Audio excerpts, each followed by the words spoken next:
Amen. Amen. Bonjour les amis. J'espère que vous allez bien.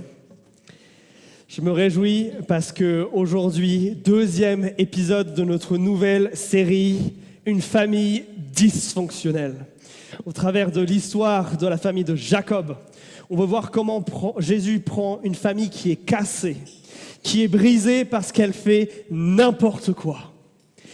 Et comment Dieu vient la sauver. Et dans cette série, notre principe, les amis, c'est que la famille parfaite, elle n'existe pas. Que toutes nos familles, aussi chrétiennes soient-elles, sont cassées à certains endroits. Et que notre Dieu veut les réparer et les transformer. Amen. Alors, on est à la rentrée, ce qui veut dire que normalement, la saison des mariages est terminée. Alors, je ne sais pas si vous avez eu l'occasion cet été de célébrer la joie d'un nouveau couple, d'un nouveau mariage.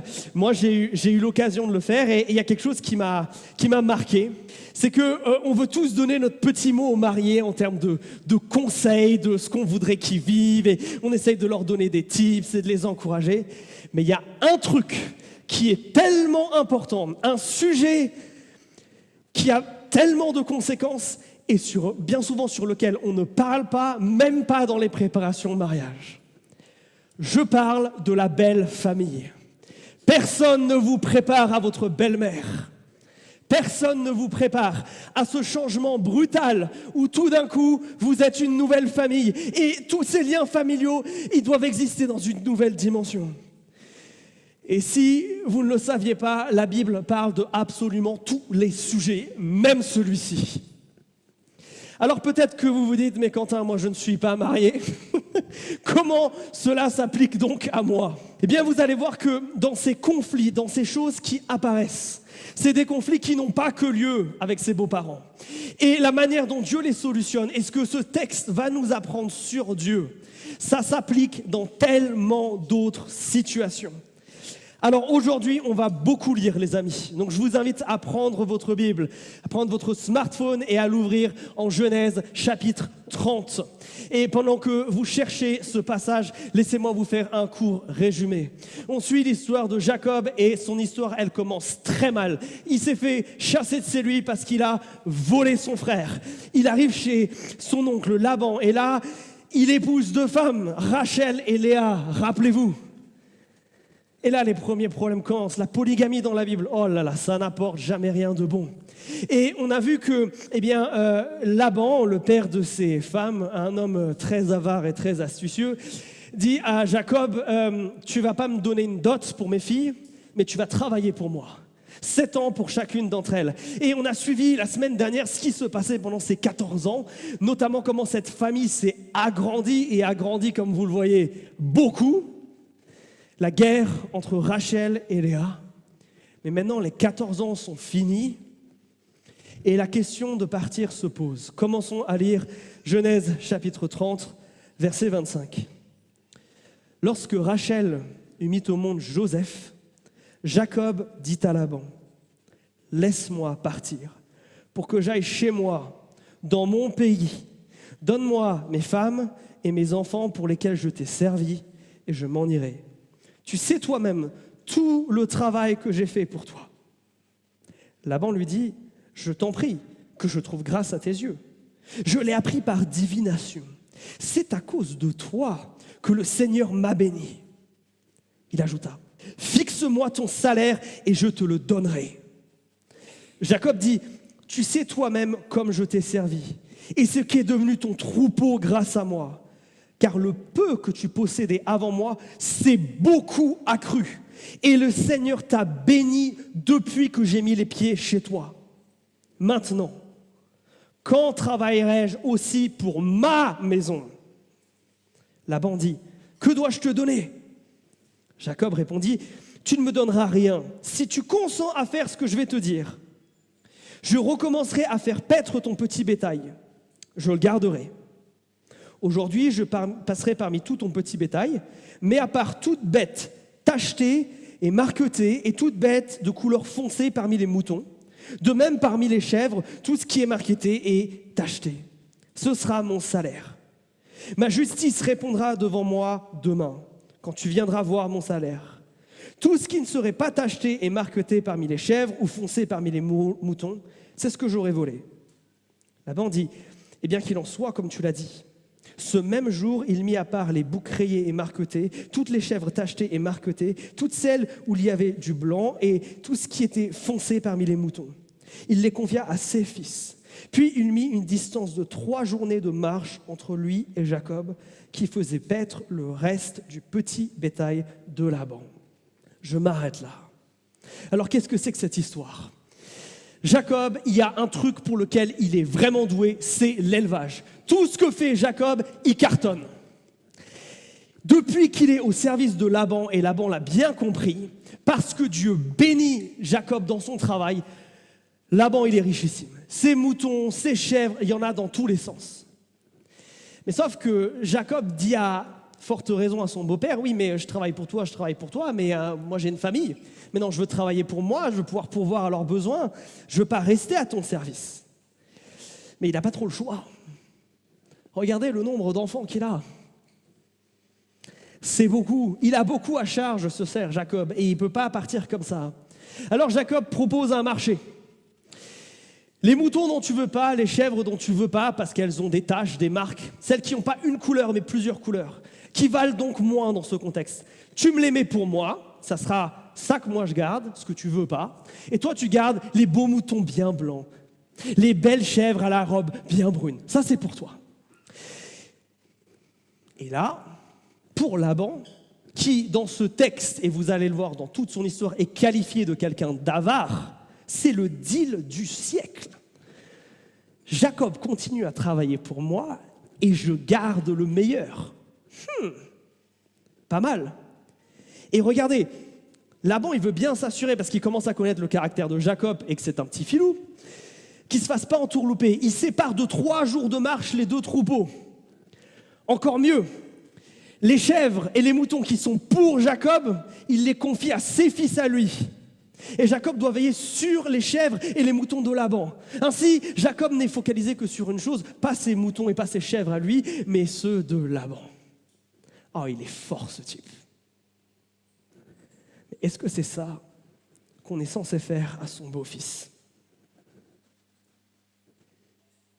Parce que là, on parle de la famille. Laban, il considère, Jacob peut-être qu'il lui dit qu'il est son fils, mais il le considère plutôt comme un serviteur. Et c'est ce qui fait dire à Jacob, regardez au verset 30, c'est quand ? C'est quand que je peux partir ? C'est quand que je peux commencer à servir ma famille et pas ma belle famille ? Laban veut à tout prix garder Jacob près de lui, parce qu'il a quelque chose à gagner en ayant son beau-fils sous sa coupe. Est-ce que Jacob, il a le devoir de travailler pour ses beaux-parents ? Est-ce que c'est une obligation familiale, ça ? Non. Non. Il y est là forcé économiquement. S'il part, il est dans une précarité énorme, il y a une profonde injustice, c'est ce que Jacob dit, mais il dit, attends, j'ai pas fait que garder tes moutons, grâce à moi, t'en as des tonnes, quoi. Ils sont où les dividendes ?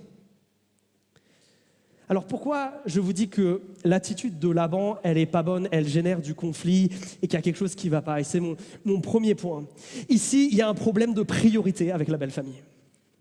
Il y a un énorme problème de qui doit avoir ma priorité. Et vous savez, l'Ancien Testament, surtout dans cette partie-là de l'histoire, il réagit à ce qui nous a été dit au tout début. Dans les premiers chapitres de Genèse, on pose les bases de ce que doivent être les choses. Et après, on regarde comment les êtres humains se dépatouillent. Et vous savez quoi ? On fait souvent n'importe quoi. Mais quel est le principe biblique ? Et vous allez arriver à suivre mon raisonnement. Dans Genèse 2, 24, nous avons la définition biblique de ce que c'est qu'un mariage. C'est pourquoi l'homme quittera son père et sa mère, s'attachera à sa femme et ils ne deviendront qu'une seule chair. Ça, c'est le principe biblique. C'est la définition même de ce que c'est que le mariage. Est-ce que, si ça c'est la définition, nous sommes dans cette situation dans quelque chose de sain ? Absolument pas. C'est d'ailleurs bien pour ça que Jacob veut partir. Et ça, c'est important. Premier principe par rapport à nos beaux-parents. Ce que je vais appeler le principe de priorité. Le couple marié forme une nouvelle famille. Ça peut paraître bateau, mais il faut que vous compreniez ce que ça veut dire. Bien souvent, j'ai fait l'erreur, justement, des mariages pour réconforter des papas et des mamans qui avaient un petit peu trop la larmichette à l'œil, de leur dire, c'est pas tellement ton enfant qui part, mais il y en a un de plus qui s'ajoute à ta famille. C'est faux. C'est faux. À partir du moment où deux êtres se marient, ils forment une nouvelle famille. Ils ne font plus partie de leur famille respective. Alors ça ne veut pas dire que nos parents deviennent des étrangers, ça ne veut pas dire qu'on les méprise. Mais attention, la famille, c'est celle qui est régie par une alliance. Et cette alliance, c'est le mariage. Comprenez bien une chose, oui, Jacob, il a dû, pendant 14 ans, travailler pour Laban, comme dot finalement pour ses deux épouses. Mais comme Dieu a béni Jacob, Laban s'est grassement enrichi sur Jacob. Et Jacob, il est prisonnier de ça, et ça ne devrait pas être ça, la relation avec notre belle famille. Quand vous vous mariez, votre mission change. Rappelez-vous ce que nous avons dit sur Éphésiens chapitre 5. Le mariage chrétien, c'est une mission dans laquelle on est dans le service de l'un et de l'autre. Premièrement et avant tout, et pas du reste. Ouh. Ça nous pose donc une question. Est-ce que dans nos relations avec notre belle famille, mais j'oserais dire aussi dans nos amitiés, vous qui êtes mariés, est-ce que vous pouvez dire, il y a la priorité qui est donnée à mon mariage, à ma famille nucléaire, comme on dirait en France? Ou est-ce que dès qu'il y a quelque chose, on court vers les beaux-parents? Ou c'est un peu eux qui sont le centre de gravité de notre vie? Je pense que là, il y a quelque chose d'hyper important. Quand vous vous mariez, vous fondez une nouvelle entité qui n'a jamais existé jusqu'à présent. Quelque chose de complètement nouveau. Alors, je vais vous résumer ce qui se passe dans la suite de ce texte. Parce que vous voyez, Jacob, il est prisonnier dans une situation où c'est pas terrible. Mais notez que c'est lui qui propose le deal à Laban. Et il y a une raison pour ça, et je vous résume la fin de ce qui se passe au chapitre 30. Il se trouve que Dieu lui a dit un truc dans un rêve. Il lui a dit, Jacob, tu vas faire un espèce de lit de branches, et sur ces branches, tu vas faire un truc. Tu vas faire des bandes comme ça, tu vas arracher l'écorce à certains endroits, et à d'autres endroits, tu vas le laisser. Et ça va faire que tes branches, elles vont être comme rayées, avec des parties écorces, des parties à nu. Et tu vas mettre ça là, près de l'endroit où les moutons et les boucs ils vont boire. Et tu vas voir que là, les moutons et les boucs qui vont venir sur cette espèce de lit, ils vont se reproduire et même s'ils sont tout beaux, tout d'une couleur, ils vont te donner des bébés qui ont plein de couleurs différentes, qui ont des taches et du coup, tu pourras les prendre pour toi. Alors, ici, il n'y a pas un miracle bizarre, c'est de la génétique. C'est la différence entre un phénotype et un génotype, mais je ne suis pas l'ancien professeur de bio, ne va pas vous embêter avec ça maintenant. L'aspect miraculeux de ce texte, c'est pas qu'il se passe ça. L'aspect miraculeux, c'est qu'il n'y ait que ces bêtes-là qui se reproduisent. Et ça ne s'explique pas. Et en fait, tout ça, Dieu l'a dit à Jacob dans un rêve. Si vous tournez la page, ou allez au chapitre du coup d'après, au verset 10, on a l'explication de pourquoi tout ça se passe. C'est parce que Dieu est intervenu en faveur de Jacob. Regardez, vers 31, verset 10. Au temps où les bêtes entraient en chaleur, j'ai levé les yeux et j'ai vu en rêve que les mâles qui couvraient les bêtes étaient rayés, tachetés et mouchetés. Problème, on l'a vu dans la réalité, ils sont tous d'une couleur, ils ne sont pas comme ça. Le messager de Dieu, ou l'ange, m'a dit en rêve, Jacob, j'ai répondu, je suis là. Il a dit, lève les yeux, je te prie et regarde. Tous les mâles qui couvrent les bêtes sont rayés, tachetés et mouchetés, car j'ai vu tout ce que Laban t'a fait. Je suis le Dieu de Béthel, où tu as fait l'onction d'une pierre levée et où tu m'as fait un vœu. Rappelez-vous ce qu'on a vu à la soirée louange. Maintenant, quitte ce pays et retourne au pays de tes origines. Notez la fin de ce verset 12. Dieu lui donne ce rêve, Dieu lui donne cette porte de sortie. Pourquoi? Parce qu'il a vu Jacob, parce qu'il a vu sa détresse. Et ça, c'est fondamental. Dieu a vu qu'il y a un problème et Dieu l'a résolu. C'est pour ça qu'il lui donne ce rêve. Alors la justice de Dieu, c'est un vaste sujet. Oui, on a un Dieu qui fait justice. On a un Dieu qui n'abandonne pas Jacob comme il l'avait promis. Mais tout ça, ça a duré 6 ans. Et 6 ans, c'est vachement long. Il y a quelque chose de dur ici. Vous savez, on ne sait pas pourquoi, et je n'ai pas de réponse à vous donner parce que je ne suis pas dans la tête de Dieu. Pourquoi 6 ans? Pourquoi 6 ans avant de faire justice? En quoi c'était avantageux pour Jacob? J'en sais rien. Et c'est généralement quand on va dans les questions du pourquoi qu'on se perd. Mais Jacob, pour une fois, si vous étiez déjà avec nous il y a 2 ans, vous avez vu que Jacob, il ne fait pas des choses incroyables. Là, pourtant, il le fait. Je crois que ce Jacob, dont le droit est bafoué ici par sa belle famille, là où il est exploité tellement fort, il tient bon, parce qu'il sait qu'à un moment donné, la justice de Dieu va arriver. Il ne sait pas quand, mais il sait que Dieu vient de lui parler et que Dieu lui a dit de quoi faire.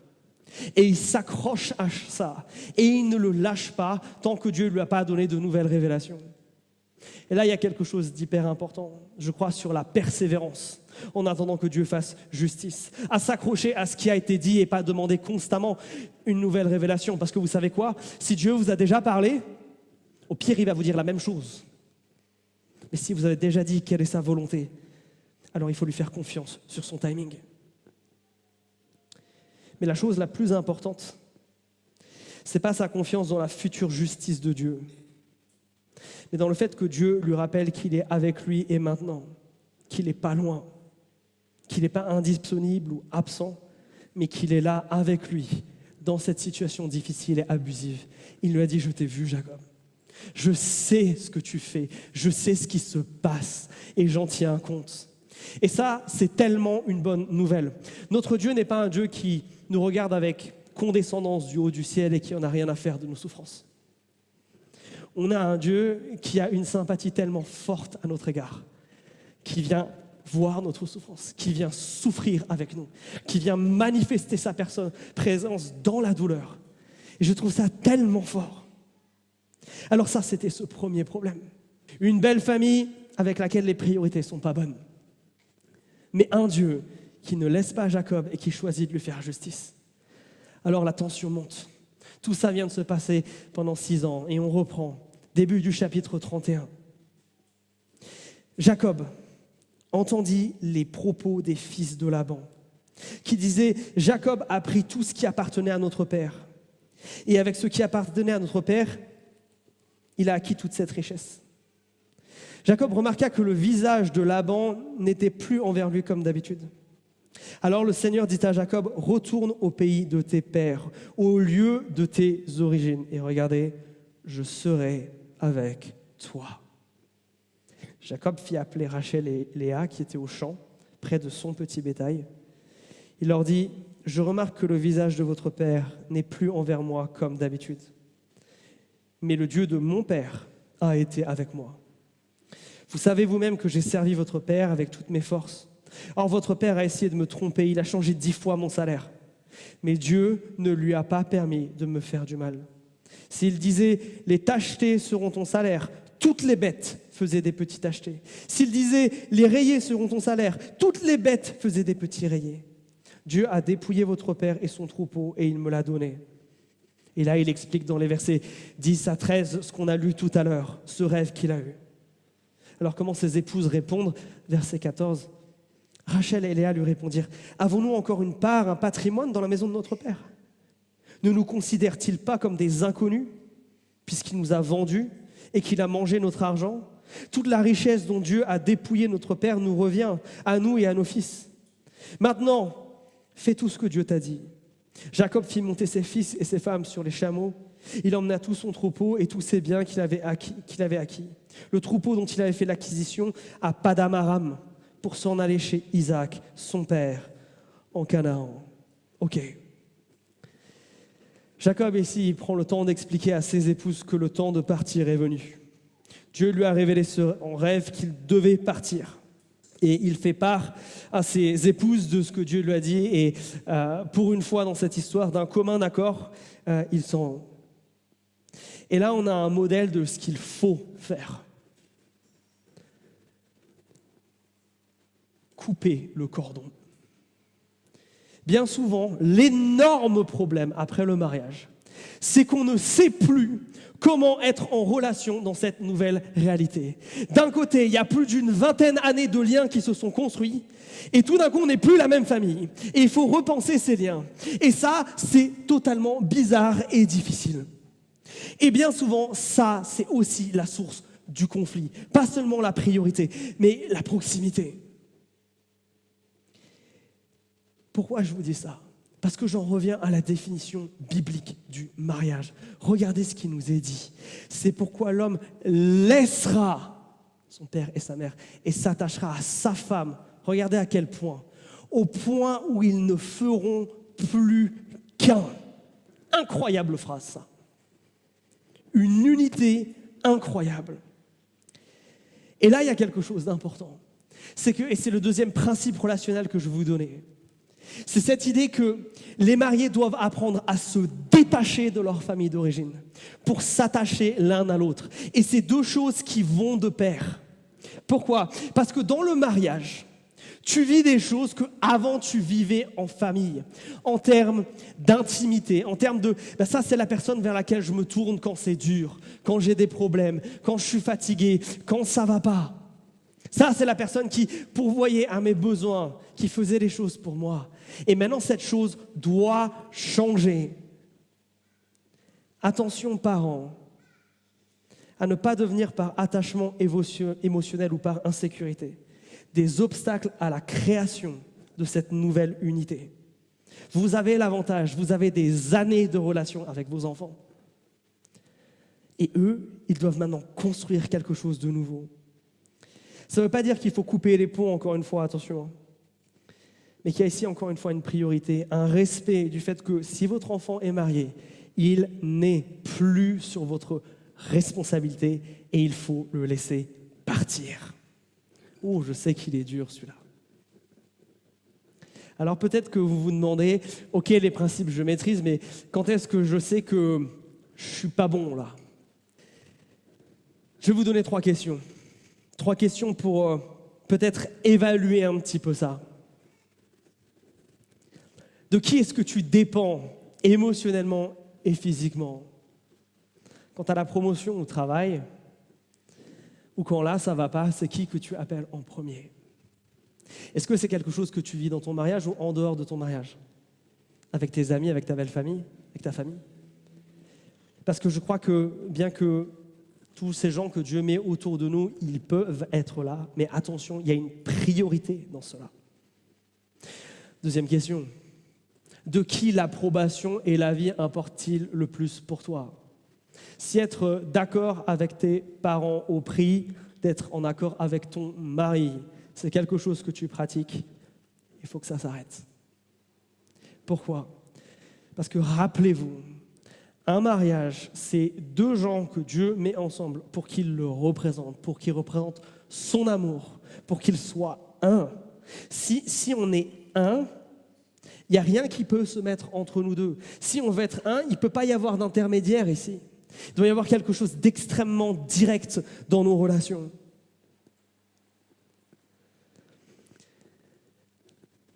Troisième chose, à qui tu donnes la priorité dans les moments de tension ?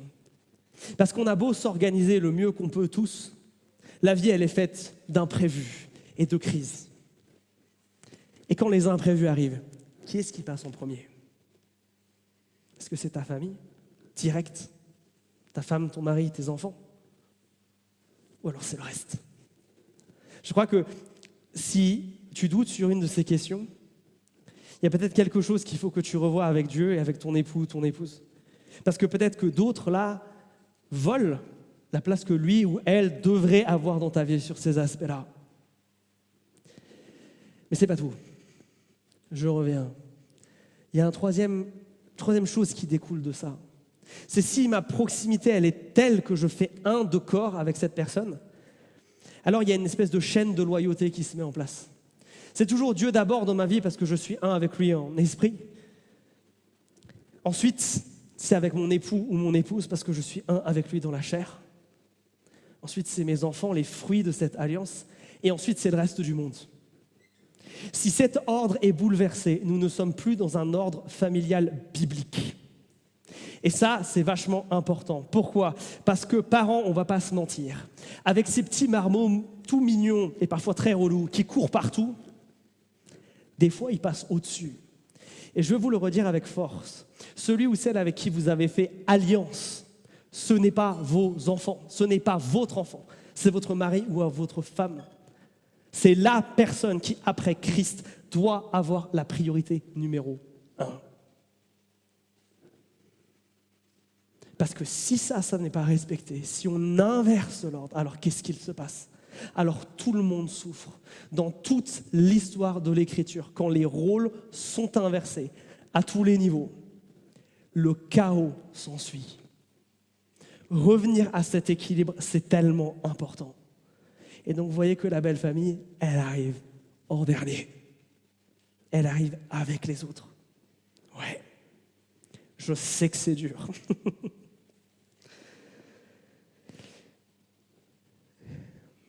Mais dans cette famille, c'est particulièrement chaotique. C'est chaotique et c'est pour ça que Dieu leur dit ici, la stratégie, c'est pas de persévérer. Au bout d'un moment, la stratégie, c'est de fuir. La stratégie, c'est de partir. Vous ne pouvez pas rester dans cet environnement et il faut qu'il y ait un break. Il faut qu'il y ait de la distance entre vous. Sinon, ce n'est pas possible. D'ailleurs, notez-le, les femmes de Jacob, pour une fois, sont d'accord. Ce qui est étonnant si vous étiez là la semaine dernière. Regardez les versets 14 à 16. Elles parlent d'une même voix et elles condamnent l'avarice de leur père. Elles disent, mais en fait, on s'est fait arnaquer, nous, dans cette histoire. Cette dot, elle ne nous est pas revenue. Cette dot, elle est revenue à papa sous la forme d'un service. Il a été très fort sur ça. Mais nous, on n'a rien eu dans tout ça. Et ça me permet de faire une parenthèse sur ce sujet-là de la dot. Est-ce que ces principes-là, ils sont respectés ? Je sais que moi, je suis alsacien, donc on ne pratique pas la dot chez nous. Sinon, il y en a un qui me doit de l'argent pour ma sœur. Mais je sais que dans d'autres cultures, ça se pratique. La question, c'est que ça doit toujours être une bénédiction pour la personne. Pas un moyen de remettre quelqu'un sous un esclavage, comme c'est le cas de Jacob. Et peut-être que des fois, ça doit nous amener à repenser certaines choses dans tout cela. Mais ça, je le laisse à votre réflexion, vous peut-être qui êtes concernés par cela. Ouais. Priorité, proximité, des choses qui doivent donc être redéfinies. Un Dieu qui fait justice, mais je veux vous rappeler une chose ici qui est tellement importante. C'est que, inlassablement, encore et encore, Dieu redit à Jacob la même chose. Est-ce que vous avez noté ? J'ai exprès fait une emphase quand je l'ai lu. Mais il lui a dit, je serai avec toi au verset 3. Toujours la même promesse. Constamment. Parce que justement, dans l'attente de la justice de Dieu, dans l'attente de la délivrance, quand ce temps est long et que nous n'avons rien d'autre, et ça s'applique à tous, quel que soit ton souci et quel que soit ce qui soit dur pour toi, la garantie que tu as en tant que chrétien, c'est celle de la présence du Christ à tes côtés, qui t'accompagne dans la souffrance. Et comme on l'a dit tout à l'heure, qui ne faillit pas à être là avec toi. C'est pour ça que bien souvent, la première grande stratégie de l'ennemi dans les temps de souffrance, c'est de nous faire croire que Dieu nous a abandonnés et qu'il n'est pas là, parce qu'il veut nous priver du réconfort que Christ veut nous donner. Et là, je veux vous rappeler ça, je crois que, je ne sais pas si vous pouvez témoigner de la même chose que moi, mais je crois que mes temps les plus forts avec Dieu, c'est des temps où j'ai rencontré Dieu, pas quand tout allait bien, mais quand j'avais mal. Et je veux vous encourager, si vous êtes dans une saison de souffrance, aussi comme Jacob, vous dites, mais ça fait 6 ans, mais j'en peux plus. Courez dans les bras du Christ et venez le rencontrer dans votre souffrance. Il est là, bras grands ouverts, pour vous dire qu'il vous aime, pour vous pardonner et pour vous donner de l'espoir. Parce qu'il est comme ça, notre Jésus. Alors, dernier grand point de discorde dans une belle famille, mais qui est tellement vrai dans tellement d'autres rapports humains. La communication. Et qu'est-ce que je veux dire par là ? dans la suite de ce texte qu'on va lire maintenant. Jacob obéit à Dieu en partant, mais sa manière de partir, elle est chaotique. J'ai beaucoup taclé les beaux-parents, mais maintenant on va tacler les enfants, là. Parce qu'il y a quelque chose qui n'est pas du tout bon. Regardez, on reprend notre lecture au verset 19. Laban était allé tondre son petit bétail. Et Rachel vola les téraphins de son père. C'est des petites statuettes qui servent à adorer des dieux. Parce que le Dieu de Laban, ce n'est pas le Dieu de Jacob. Quant à Jacob, il trompa Laban, l'araméen, en s'enfuyant sans l'informer de son départ. Il s'enfuit avec tout ce qui lui appartenait à lui. Il traversa le fleuve et se dirigea vers la région montagneuse du Galaad. Le 3e jour, on informa Laban que Joseph s'était enfui. Il prit avec lui ses frères, le poursuivit sur 7 jours de marche et le rejoignit dans les régions montagneuses du Galaad. Mais Dieu vint vers Laban, l'araméen, dans un rêve nocturne.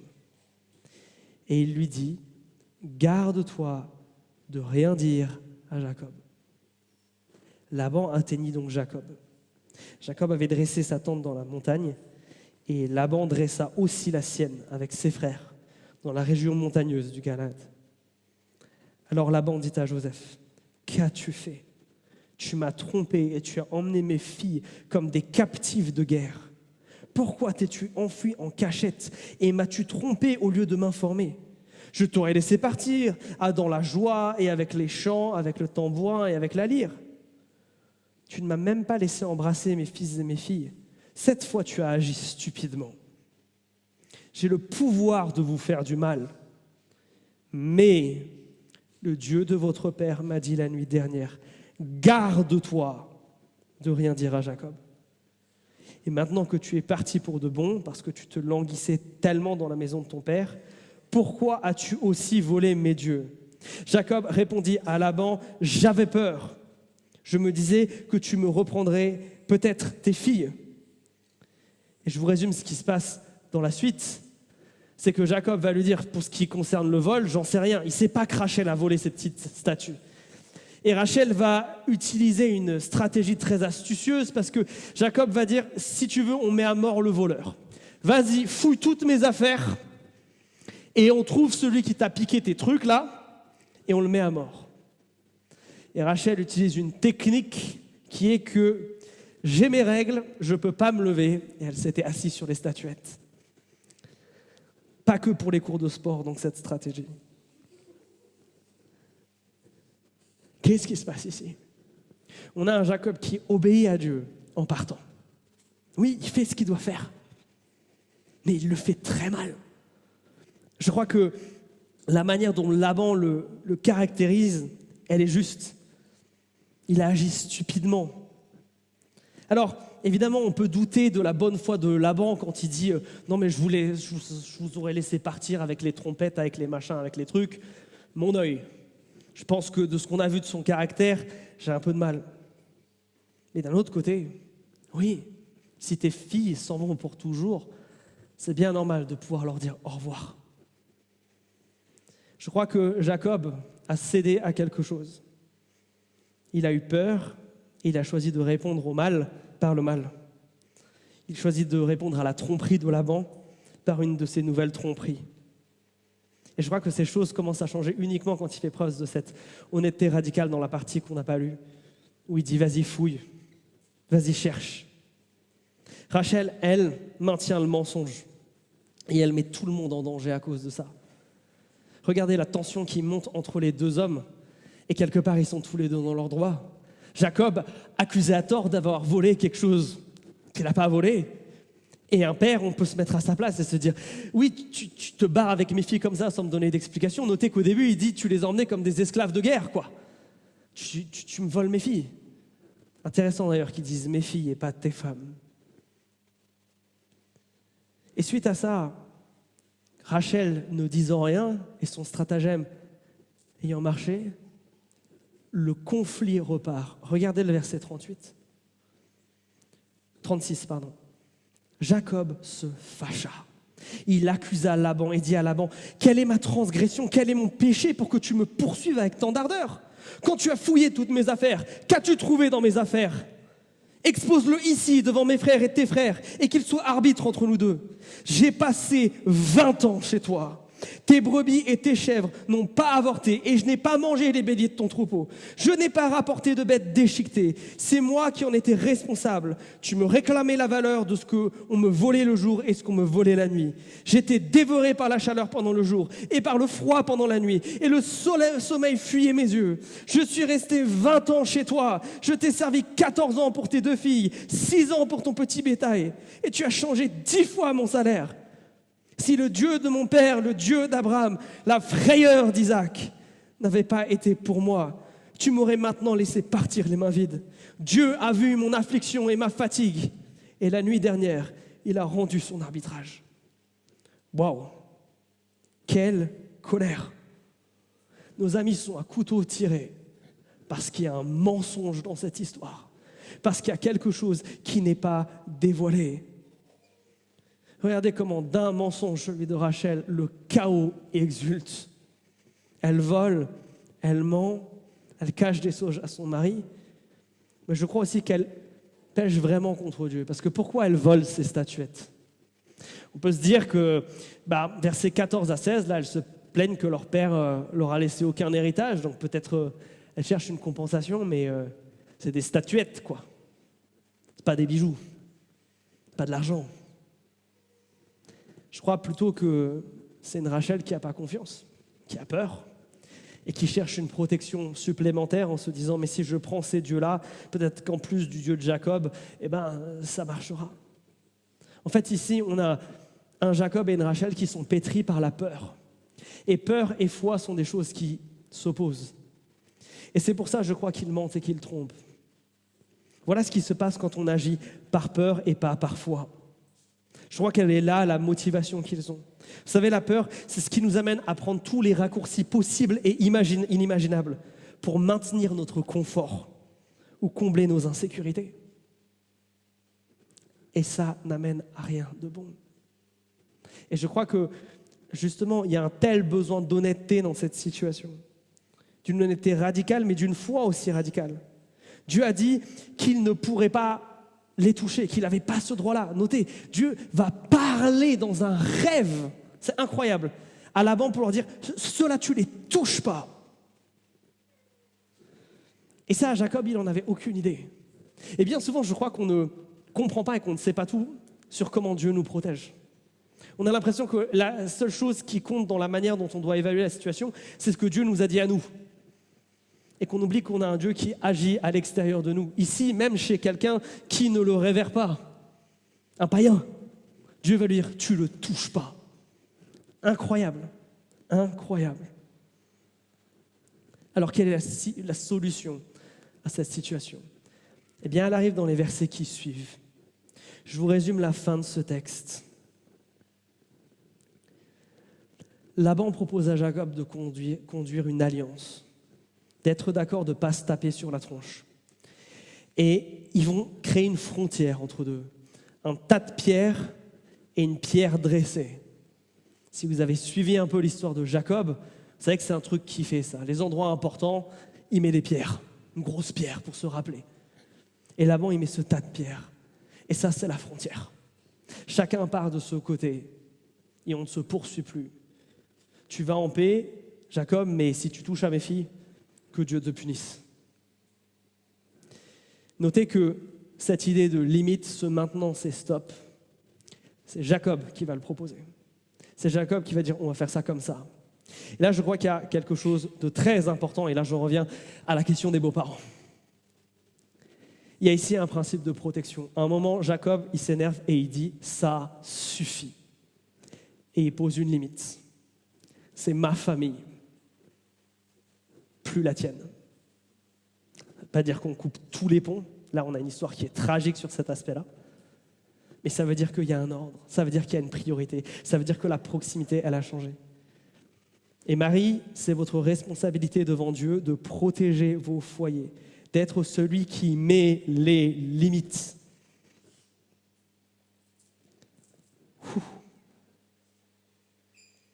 Et je crois que c'est nécessaire. Parce qu'au verset 43, dans la manière dont Laban répond à Jacob, il n'appelle pas Rachel et Léa les femmes de Jacob, il les appelle ses filles. Il n'appelle pas leurs enfants ses petits-enfants, mais ses fils à lui. Il n'appelle pas le troupeau de Jacob son troupeau, mais il appelle son troupeau à lui. Je crois que Jacob ici, il est poussé dans un extrême et à dire non, stop, on ne peut pas ici partir plus loin. On ne peut pas se réconcilier davantage.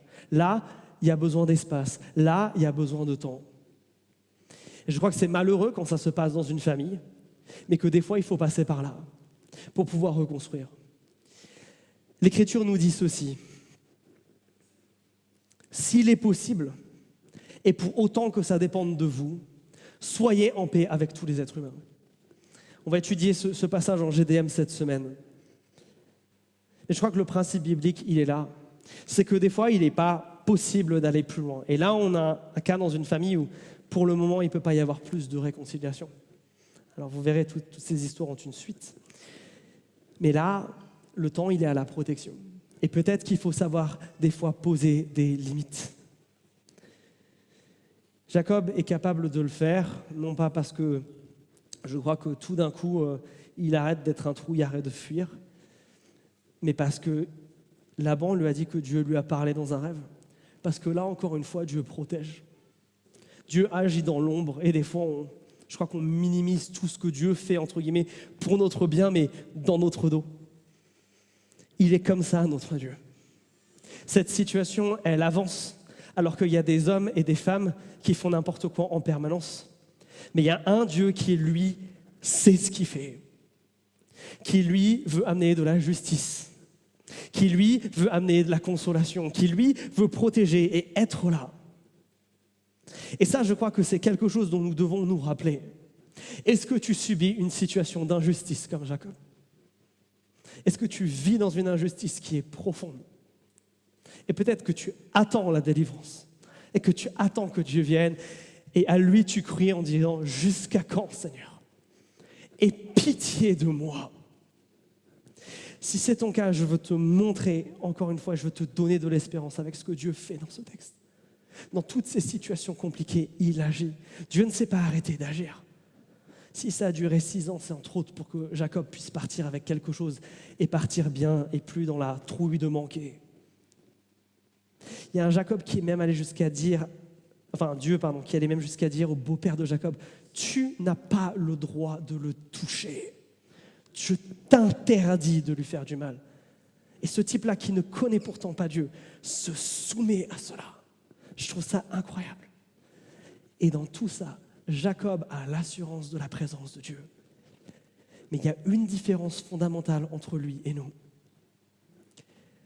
C'est que nous, depuis que Jésus-Christ est venu et qu'il a envoyé son Esprit Saint, Dieu ne peut plus être loin de nous. Si vous êtes chrétien, vous avez l'assurance que Dieu lui-même vit en vous. Et par définition, Dieu ne peut plus être loin. Sa présence, elle est constante. Elle est tout le temps là. Si tu as l'impression que Dieu est loin de toi, c'est parce que tu ne lui laisses pas l'accès. Pas parce qu'il n'est pas là. Tu sais, c'est comme peut-être quand dans un mariage, il va mal. On habite ensemble, mais on ne se parle plus. On est toujours là, mais on ne communique pas. Mes amis, vous pouvez toujours venir à Christ. Il y a toujours de l'espoir et il y a toujours de la grâce. C'est sa grande promesse et c'est quelque chose que nous ne devons pas louper. Et c'est quelque chose que nous voulons maintenant vivre en répondant à ce que l'Esprit nous dit dans ce texte. Dieu nous promet sa présence dans ces situations catastrophiques et injustes. Dieu nous promet sa justice et Dieu nous promet sa protection. Ça ne veut pas dire qu'il n'y aura pas de situation difficile, hein. Attention. Et voilà ce que Dieu nous promet. Et peut-être que dans le chaos dans lequel tu vis en ce moment, peut-être c'est même spécifiquement comme Jacob, quelque chose qui est en lien avec une relation dans ta famille. La solution, elle est toujours la même. Viens à Jésus. C'est là qu'il y a du repos pour ton âme. C'est là qu'il y a la douceur et la grâce dont tu as besoin. C'est là où tu peux recevoir ce que le monde ne te donne pas. Et c'est pour ça qu'on va prendre la scène. Parce que Jésus, pour nous rappeler qu'il est toujours là, qu'il ne nous a pas lâchés et qu'un jour on verra sa justice, il nous a donné ce truc incroyable qui est le repas de la scène. Le repas de tous ceux qui ont besoin de Jésus, tous ceux qui veulent revenir. C'est pour ça qu'on le prend. Parce que ce moment de scène, ce moment où on mange ce pain et on boit ce vin, même notre sens du goût et du toucher est centré sur ce que Jésus-Christ a fait pour nous, pour que tout ça soit possible.